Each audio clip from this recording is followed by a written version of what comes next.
Hey everyone, what's going on? Jamie Laszlo here. It's been a minute, so I wanted to go ahead and do another record roulette where I go on Discogs, my Discogs app, and I let Discogs pull up a random album. And I go pull it off the shelf and just say anything that comes to my mind. Anything about the album, about when I bought the album, about things I don't know about the album, whatever. Last time it was about an album I didn't know shit about. I knew a little bit, but not a lot. The Wishbone Ash album, and I think I listened to it one time, a live album. So hopefully this time, Discogs does me a favor and pulls up an album I know a little bit more about. So I got the app up, I'm spinning the wheel, I'm shaking it, I'm looking to see what pulls up. I mean, I know something about it. I think I've talked about it maybe on the Contrarians a little bit. This is the CD version. Let me go. Let me go to R&B and soul under T. You try to guess what I'm going to get. T, R&B, soul, pop. I'll be back in a minute. Okay.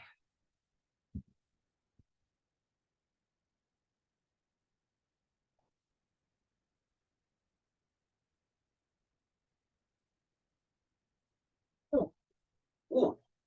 You know what? I'm getting too old to grab the CDs off the bottom shelf. I swear to God, sometimes there's a CD or an album I want to listen to, and it's on the bottom shelf, and I say, I don't want to listen to it that much.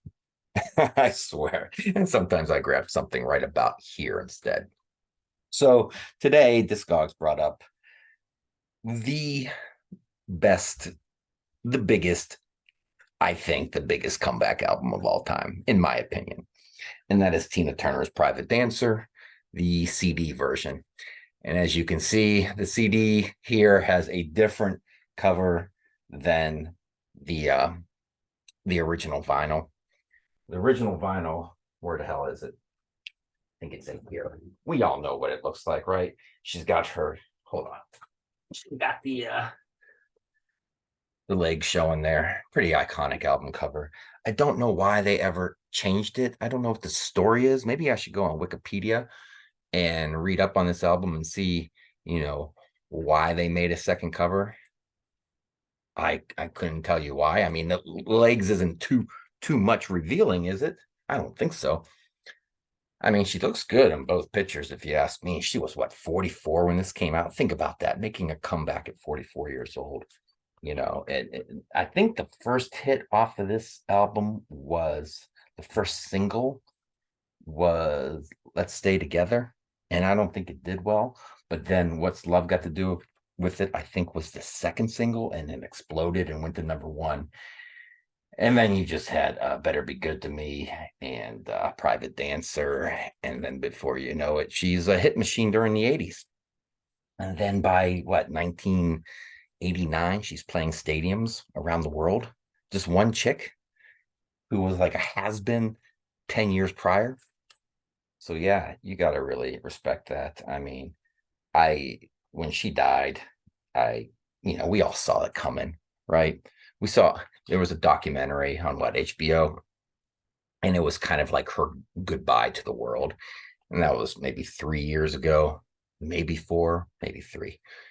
And so everyone was expecting it. But when it happened, man, it sucks when you think about all the people we've lost in the past decade, Bowie and her, and I mean, the list just goes on and on and on, right? It kind of, you see like your childhood and your own history fading away behind you, and it feels like it's catching up with you.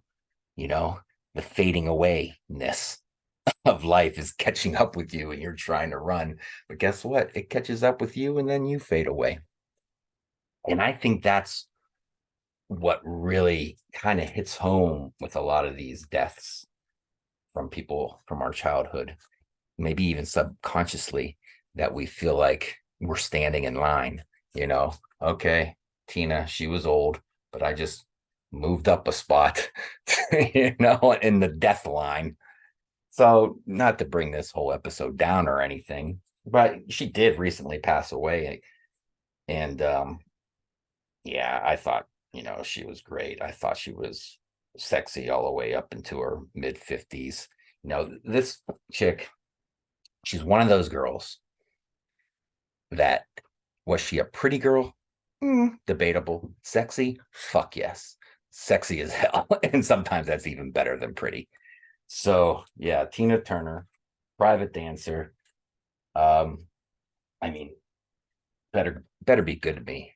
It's probably my favorite Tina Turner song. It's just an ass kicker. It's great. I don't know what the lead singer of the Fix is doing in that video. I think they were recording something down the hallway or something, and they asked them just to come and dance with her on stage. I'm not sure what that story is, but anyways, Tina Turner, private dancer, is the roulette wheels pick of the day. So until next time, guys, I'll see you around. I actually got to get back to work.